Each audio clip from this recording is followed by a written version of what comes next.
নমস্কার, জয় তারা, জয় মা তারা, ওং নমো নারায়ণ, জয় গুরুবাম, নম পার্বতীপতে হর হর মহাদেব, রাধে রাধে। আজকের আলোচনার বিষয় চতুর্থে কেতু। একটা ভিডিও আপলোড অলরেডি করে দিয়েছি, সেখানে চতুর্থে কেতু সম্বন্ধে বিস্তারিত আলোচনা করেছি। বাকিটা আজকে বলে দেবো এবং বৈদিক মতে বা আধ্যাত্মিক মতে যদি কোনো প্রতিকার প্রয়োজন মনে হয় ভিডিও চলাকালীন বলে দেবো। ভিডিওটা দেখলে দেখবেন, না দেখলে না দেখবেন, স্কিপ করে দেখবেন কি স্লিপ করে দেখবেন সেটা আপনাদের ব্যাপার, সাবস্ক্রাইব করবেন কি করবেন না সেটাও আপনাদের ব্যাপার, লাইক দেবেন কি দেবেন না সেটাও আপনাদের ব্যাপার। আপনারাই হচ্ছেন আমার জনতা জনার্দন। যাই হোক, কেতু চতুর্থে যদি আপনি জন্মস্থান থেকে অনেক দূরে থাকেন, সবথেকে ভালো হবে কেতু চতুর্থে ভালো ফল পাবেন।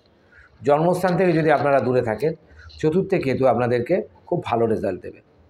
আগের জন্মে পেন্ডিং কর্মফল আপনি নয় ওই চতুর্থ হাউসের থেকে খুব ভালো কাজ করে এসছেন, নয় চতুর্থ হাউস থেকে খারাপ কাজ করে এসছেন, মানে সুখস্থানটাকে আপনি বরবাদ করেছেন। কেতু মানে হচ্ছে কি? কেতু হচ্ছে পারার্ধ, কেতু হচ্ছে খুব ভ্রমিত করে দেওয়া একটা প্ল্যানেট। রাহু ভ্রমিত করায়, কেতু কিন্তু আপনার সাথে যে কোনো সময় পাল্টিবাজি করে দিতে পারে। চতুর্থে কেতু আপনি ভাববেন আমি খুব সুখে আছি, যে কোনো সময় আপনার সুখ ছিনিয়ে নিতে পারে। তার মানে এখানে অলসতা চলবে না, এখানে আপনাকে খাটতে হবে, হার্ড লেবার দিতে হবে চতুর্থ হাউসে। চতুর্থের যে তিনটে দৃষ্টি 8, 10, 12, তার মানে ওই 8, 10, 12 এক্সপিরিয়েন্স গত জীবনে আপনাদের হয়ে গেছে। এবং চতুর্থ হাউসের এক্সপিরিয়েন্স, কেতু যে ঘরে থাকে সেই ঘরের অভিজ্ঞতা, সেই ঘরের অর্জিত মানে যে পড়াশোনা, অর্জিত ধন, অর্জিত কর্ম সব কিন্তু আপনার আগের জন্মে আপনি সেটার নয় ভালো ব্যবহার নয় খারাপ ব্যবহার আপনি করে এসছেন বলে, নয় কমপ্লিট করেননি, নয় কমপ্লিট করেছেন সেটা ফুললি রিয়েলাইজ করেছেন, যার ফলে এই জীবনে আপনাকে চতুর্থের কেতু বিক্রি করে দিয়েছে। আর যদি চতুর্থে কেতু থাকাকালীন আপনার সব কিছু থাকে, গাড়ি বাড়ি এসি থাকে, তার মানে আপনি আগের জন্মে ওই ঘর থেকে ওই ফলটা পাননি, ওই চতুর্থ হাউস থেকে সেই ফলটা পাননি, যার ফলে এই জন্মে চতুর্থে আপনাকে আবার কেতু দিয়েছে। তো কেতু কি আচমকা দেবে আপনাকে? রেগুলার কর্ম দেবে না, তার মানে আপনাকে হার্ডওয়ার্ক করতে হবে। মায়ের থেকে দূরে থাকবেন, তাহলে মায়ের সাথে কোনো ঝামেলা হবে না, বা মাকে আপনার থেকে দূরে রাখবেন। আর একটা কথা, সবচেয়ে জন্মস্থান থেকে বাইরে গেলে আপনার উন্নতি অনিবার্য। আমি বলেছিলাম চতুর্থে কেতুর সাথে গত ভিডিওতে ইন্ডিয়ান আর্মির যোগাযোগ আছে। কেন ইন্ডিয়ান আর্মির যোগাযোগ আছে? আমি ইন্ডিয়ান আর্মির যে যিনি প্রধান বা এই ডিপার্টমেন্টগুলো যে সরকারের হাতে যার কাছে আছে, আমি কিন্তু তার কথা বলিনি। দেখুন, যারাই আর্মিতে কাজ করে তাদের কিন্তু একটা সময় সুখস্থান ছাড়তে হয় একদম পার্মানেন্টলি। কবে ফিরবে? যখন তাদের রিটায়ারমেন্ট হবে। আর কবে ফিরবে?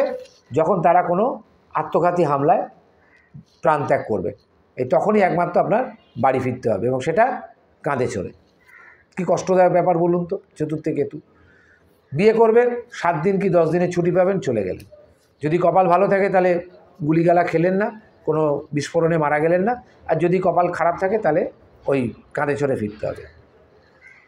চতুর্থে কেতু, আগের দিন বলেছিলাম মাতৃখানা, আজকে আপনাকে একটা কথা বলি কফিনখানা। চতুর্থে কেতুর সঙ্গে ইন্ডিয়ান আর্মির যোগাযোগ। যারা নেভিতে আছে, বাইরে চাকরি করছে, হয়তো 6 মাস 1 বছর বাদে হয়তো আসার চান্স পায় খুব সময়কালে। এখানে পুলিশের সাথে কোনো সম্পর্ক নেই, শুধু আর্মি। দিনের পর দিন হিমালয়ের বিভিন্ন প্রান্তে, কার্গিলে, সিয়াচিন, তারপরে আমাদের লাদাখ, বিভিন্ন জায়গায় তারা পাহারা দিচ্ছে, কষ্ট করে আমাদেরকে রাতের ঘুম দিচ্ছে। তো এই জন্য বললাম চতুর্থ হাউস। কিন্তু তারা প্রচুর সম্মানও পাচ্ছে। দেখুন তাদের রোজগারটাও দেখুন। যদি কোনো কারণে আনফর্চুনেটলি কোনো অপঘাতে মৃত্যু হয়, কত টাকা সরকার তাদেরকে দেয়, এবং বীর সম্মান দেয়, পরমবীর চক্র দেয় 26 তারিখ। চতুর্থে কেতুর অনেক ব্যাপার আছে। এবার চতুর্থে কেতুর অষ্টম এক্সপেক্ট কী হতে পারে? অকাল সায়েন্সটা আপনি আগের জন্মে ভালো ছিলেন, এখান থেকে আমরা তান্ত্রিকও পেতে পারি। চতুর্থ হাউস থেকে ভালো, মানে তন্ত্রের জগতে চতুর্থ হাউসে আপনার অষ্টম দৃষ্টিটা অকাল সায়েন্স, মানে আপনি চতুর্থ ঘরের যে অপোজিট, যে প্রথম দৃষ্টিটা 5 নম্বর দৃষ্টিটা, আপনি আগের জন্মে নিশ্চয়ই ওই ঘরের কারো কথাটা কমপ্লিট করেননি বা বুঝতে পারেননি, বা কমপ্লিট করে এসছেন। তার মানে অকাল সায়েন্স, জাদু, মন্ত্র, উচ্চাটন, কাস্টিং, নিউমোলজি, মানে যেটা আপনি অ্যাডভান্স। কেতু মানে ইনটিউশন, ইন্ট্রোভার্ট, সিক্স সেন্স, একটা আধ্যাত্মিক পাওয়ার অবশ্যই কেতুর থাকে। কারণ কেতুর দৃষ্টি নেই, কেতুর মন আছে। তো অষ্টম ঘরে আপনি যদি অকাল সায়েন্সে থেকে আপনার দেখবেন এই সব চতুর্থে কেতু যাদের আছে তাদের আগাম একটা অনুমান ক্ষমতা আছে, তারা বুঝতে পারে যে আমার ভালো হবে না খারাপ হবে। তো এখানে যেহেতু সুখস্থান, এখানে আপনি যদি মাকে রেখে আপনার সমস্ত কাজকর্ম করতে পারেন, মায়ের নাম দিয়ে ব্যবসা, অনেকে দেখবেন মায়ের নামে বিজনেস আছে, অনেকের আছে, পিতৃপুরুষ ওই নামেই বিজনেস করছে, তারপরের প্রজন্ম ওই নামটা স্যুট হয়ে গেছে তাদের। চতুর্থে কেতু নাম, যে নামটা সেটা মাতৃ নাম। অনেকে দেখবেন মুরগির দোকান তার আমার নামে, অনেকে দেখবেন বিল্ডার্স তার আমার নামে, অনেকে দেখবেন হার্ডওয়্যার্সের দোকান তার আমার নামে, অনেকে দেখবেন মুদির দোকান তার আমার নামে। কেন ঠাকুরের নামে করে? মা, সেই মা শব্দটাই তো এখানে জড়িয়ে গেল। আলটিমেট চতুর্থস্থ মা, সুখস্থান। সুখস্থান আপনি পেলেন থেকে দর্শক বন্ধু, আপনি সুখস্থানটা পেলেন থেকে? গাড়ি বাড়ি নারী হাঁড়ি চাকর চাকরানি কোথা থেকে পেলেন? মায়ের গর্ভ থেকে বেরিয়ে তো পেলেন। তার আলটিমেট রিলেটেড তো পুরোটাই প্রথম কেন্দ্রবিন্দু হচ্ছে মা। মাকে ভালো রাখো, মাকে সেবা করো, মাকে কষ্ট দিও না, তাহলেই চতুর্থ থেকে কেতু ভালো ফল দেবে। অষ্টম দৃষ্টিটা অষ্টমে পড়েছে, অকাল্ট সায়েন্স। এখান থেকে আপনার রোগ ডিটেক্ট। আপনার এখানে যদি অলসতা থাকে তাহলে রোগ আরও বাড়বে। সুগার থাকলে আপনাকে জগিং করতে হবে, মর্নিং ওয়াক করতে হবে, প্রাণায়াম করতে হবে, বিভিন্ন রকম। অষ্টমে যে রোগের একটা প্রাদুর্ভাবের প্রথম জায়গা হচ্ছে অষ্টম ঘর। রোগের একটা প্রথম জায়গাই হচ্ছে আমাদের অষ্টম ঘর। তো অষ্টম ঘরে যদি আপনার দৃষ্টি থাকে তাহলে অষ্টমের কাজগুলো আপনি কমপ্লিট করুন, নাহলে তো আবার চতুর্থে কেতু আসবে, আবার অষ্টমে দৃষ্টি পড়বে। অষ্টম থেকে তো কষ্টভোগ হয়। অষ্টম তো শুভস্থান না। খালি যদি অষ্টম কারোর মিথুন বা মানে কারোর লগ্ন সাপেক্ষে, বৃশ্চিক লগ্ন সাপেক্ষে অষ্টম ঘরতে মৃত ব্যক্তির সম্পত্তিও আছে। এখানে চন্দ্র ভালো থাকতে হবে চতুর্থে, এখানে বুধ ভালো থাকতে হবে। এখানে বুধ আর চন্দ্রের ভালো থাকা প্রচুর দরকার, নাহলে চতুর্থ হাউস থেকে প্রচণ্ড রকম আপনাদের মানে নেগেটিভ ফল আপনারা বেশি পাবেন। নেগেটিভিটি আপনাদের মধ্যে বেশি থাকবে, মুখে হাসি থাকবে না, সবসময় একটা গোমড়া মুখ, মুখে কোনো উজ্জ্বলতা থাকবে না, ফেসে কোনো মানে ইয়ে থাকবে না। সে আপনার মাথায় টাক থাক, কিন্তু তার টাকটা চকচক করবে না, টাকটাও দেখবেন কালো। তারপরে দৃষ্টিটা দশমে কর্ম থেকে রিটাচ করবে, ফেম থেকে রিটাচ করবে। দশম ঘরও ফেমের ঘর, পঞ্চম ঘরও ফেমের ঘর। চতুর্থের পঞ্চম হচ্ছে অষ্টম, চতুর্থের সপ্তম হচ্ছে দশম। তাহলে সেভেন্থ এক্সপেক্টটা সবসময় 90 ডিগ্রি অ্যাঙ্গেলে আপনার চতুর্থেও পড়ছে। ওখানে কে বসে আছে? ওখানে রাহুদেব বসে আছে। রাহুদেব দশমে, তাহলে দুনিয়া বাস মেনে, জিসকা রাহু দশ মে দুনিয়া উসকা বাস মে। কিন্তু দশমে রাহু কেন্দ্রপতি হয়ে গেলে যদি রাহু ভালো ফল দেয় তাহলে আপনি একদম রাজা। আমি কি বললাম? চতুর্থ ঘরে বসে শুয়ে থাকলেন, বেলা করে ঘুম থেকে উঠলেন, আস্তে আস্তে আস্তে আস্তে একটা সময়ের পর কেতু আপনার খারাপ হতে শুরু করবে। বেশি অন্য লোকের ওপর ডিপেন্ড হয়ে গেলে, চাকর বাকরের ওপর ডিপেন্ড হয়ে গেলে, তাহলে আপনাকে খারাপ ফল দেবেই চতুর্থ কেতু। চতুর্থ কেতু অনেকে দেখবেন বাড়িতে মায়ের প্রত্যেক মৃত্যুবার্ষিকীতে বিশাল বড় করে অনুষ্ঠান করে যাচ্ছে, 10 বছর ধরে, 15 বছর ধরে। কেন করছে? তারা কেতুর জাতক, তাদের চতুর্থ কেতু ভালো আছে। চতুর্থ কেতু খারাপ থাকলে মায়ের সাথে একদমই ডিসকানেক্ট হয়ে যাবেন। জন্মের সময় হয়তো মাতৃ মারা যেতে পারে, বা পেটে বাচ্চা অবস্থায় বাচ্চা মিসক্যারেজ হতে পারে, কোনো না কোনো মায়ের সঙ্গে আপনার ডিটাচ হবেই হবে জীবনে। এবং তারপরে 12th ঘরে আপনার নবম এক্সপেক্টটা দ্বাদশ ঘর, সেখানেও জেলখানা, ডাক্তারখানা, পাগলাখানা, তিনটে অলিখিত একটা ভয়। মোক্ষের ঘর, মোক্ষের কেন্দ্র কোন ওটাকে বলা হয়, সেখানে কেতুর দৃষ্টি রয়েছে। তাহলে দ্বাদশ ঘর থেকে আপনাকে শয্যা সুখ। বিদেশের ঘর, কেতু বিদেশ পাঠায়, কেতু শয্যা সুখও দেয়, শয্যা সুখ থেকে বঞ্চিত করায়।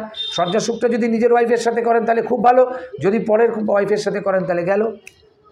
তাহলে চতুর্থ ঘরের ফলটাকে তো আপনাকে এখান থেকে বলেছি না, গ্রহের ফল আপনাকে বার করে নিতে হবে। আমরা পঞ্জিকা থেকে দিনক্ষণ বার করি তো, নাকি মাথার চুল ছিঁড়ে ছিঁড়ে দিনক্ষণ বার করি? তাহলে আপনাকেও আপনার গ্রহের দিন মানে ভালো এফেক্ট খারাপ এফেক্ট ওই গ্রহের থেকেই বার করতে হবে। প্রথমে দেখতে হবে কেতু আপনার কোথায় আছে, কেতু যোগকারক কিনা, কেতু বৃশ্চিক থেকে মীনের মধ্যে আছে কিনা, আবার এদিকে দেখতে হবে মেষ থেকে এর মধ্যে আছে কিনা। কেতু আপনার যে ঘরে থাক, আপনার লগ্নটা দেখতে হবে, আপনার চন্দ্রের অবস্থান দেখতে হবে, আপনার মঙ্গলের অবস্থান দেখতে হবে। এই যদি দ্বাদশে যদি মঙ্গলের একটা দৃষ্টি পড়ে যায়, অবশ্যই আপনি অ্যারেস্ট হবে, পুলিশের ঝামেলা আপনি জামে দিয়ে যাবে, অবশ্যই আপনার গা থেকে রক্ত বেরোবে। সেটা বাজি ফেটে হোক, হাত কেটে হোক, গুলি করে হোক, আপনার শরীর থেকে অতিরিক্ত রক্ত বেরোবে, পাও কাটা যেতে পারে। এই অষ্টমে কেতুর দৃষ্টি যদি থাকে, আর যদি মঙ্গল খারাপ থাকে, নিচস্থ মঙ্গল হয়, বা মঙ্গল যদি বলশালী না হয়, তাহলে কিন্তু মঙ্গল যদি বল না পারে তাহলে ট্রেনে কাটা, ট্রেনে মৃত্যু।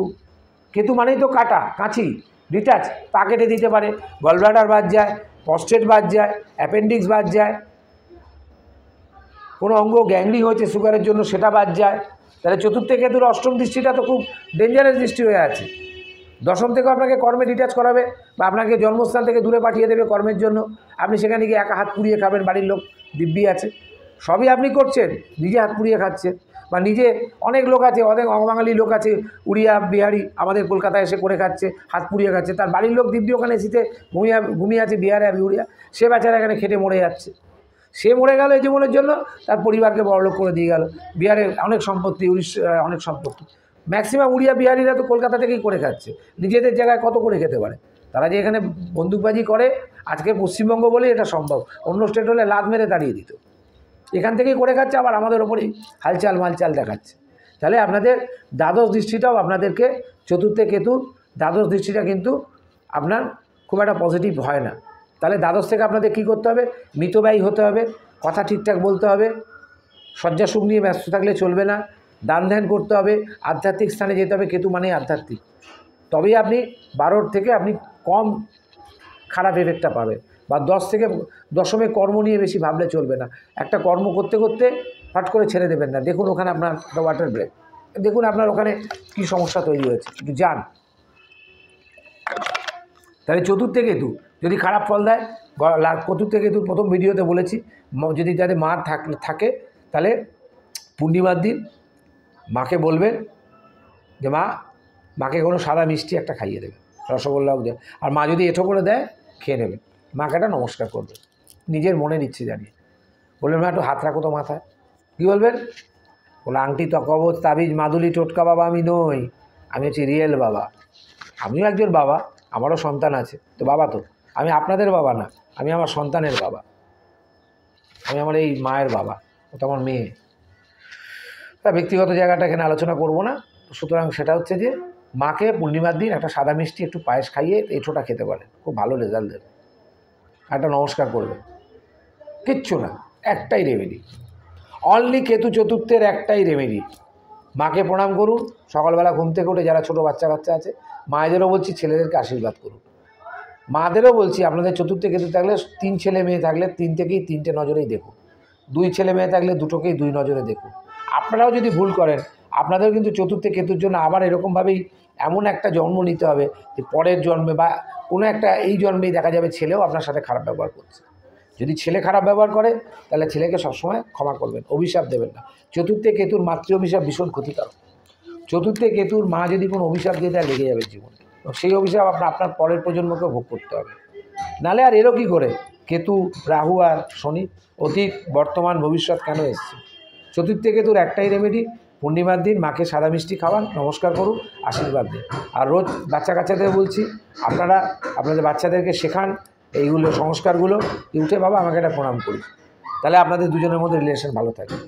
যদি অসুবিধা হয় মায়ের থেকে দূরে সরে যান, বা মাকে যদি কোনো জায়গায় রেখেও আসেন, প্রত্যেক মাসে গিয়ে খোঁজখবর নেবেন, ফোনে কথা বলবেন, ভিডিও কল করবেন। মায়ের যেন চোখের জল না পড়ে।